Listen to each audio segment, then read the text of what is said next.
Bonjour à tous, vous allez bien j'espère. Je suis Ngoma Parfait Belgrand, le coordinateur des cours à la compétence.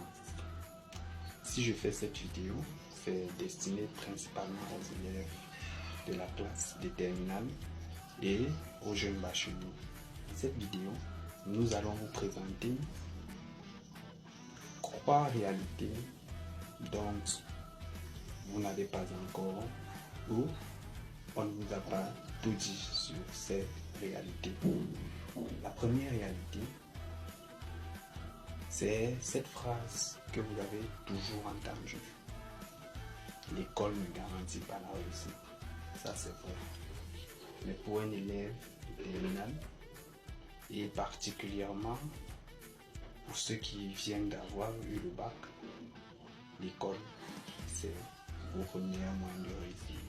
Maintenant, nous allons aussi vous présenter la deuxième réalité qu'on vous a dit, mais qu'on ne vous a pas.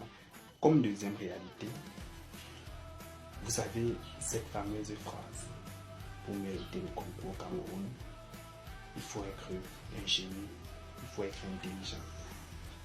C'est pas vrai. La réalité, c'est que ceux qui ont mérité les concours sont des travailleurs. Comme troisième réalité que nous allons aborder, c'est celle de savoir comment faire pour mériter un concours. Et ça, c'est la base. Et pour mériter un concours, il faut avoir le dessus sur vous. Le dessus sur vous. Nous allons aborder le premier point. Le premier point qui porte sur l'adage: l'école ne garantit pas la réussite. Ceci est totalement vrai. Vous pouvez faire l'école et puis vous ne réussissez pas. Maintenant, ce qu'on ne vous dit pas, c'est que l'école, c'est votre meilleur moyen de réussir dans votre vie, parce que vous allez passer tout votre temps à faire l'école. Donc c'est la chose que vous savez le mieux faire et que vous devez le mieux faire.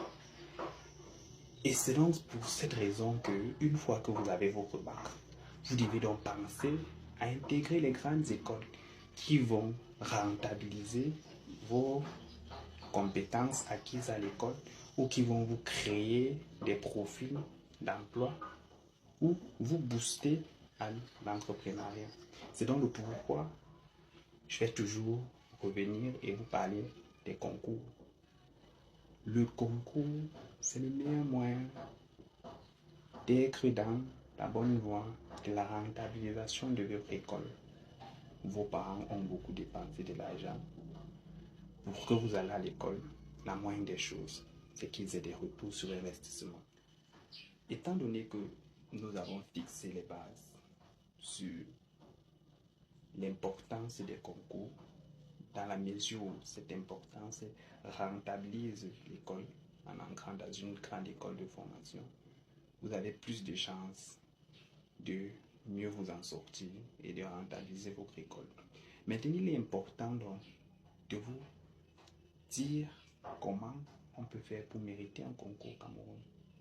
Moi, je le connais parce que j'ai eu à mériter plusieurs concours au Cameroun. Donc, on va, sans toutefois plus tarder, prendre notre deuxième volet. Une réalité, c'est peut-être que vous ne la connaissez pas ou vous la connaissez. Au Cameroun, les gars qui méritent les concours, ce ne sont pas les plus intelligents. Ce sont les plus travailleurs. L'intelligence, c'est bien. Ça peut vous permettre de réussir un concours. Mais le travail est sûr. Il peut vous permettre de réussir plusieurs concours. Par conséquent, il est donc important que vous compreniez cela.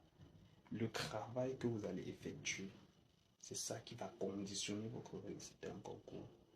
C'est uniquement ce travail que vous allez abattre, ces nuits blanches que vous allez passer. Et ce n'est pas facile, c'est difficile. C'est difficile et il y a un problème qui va se poser quand vous seriez face à vouloir abattre le travail.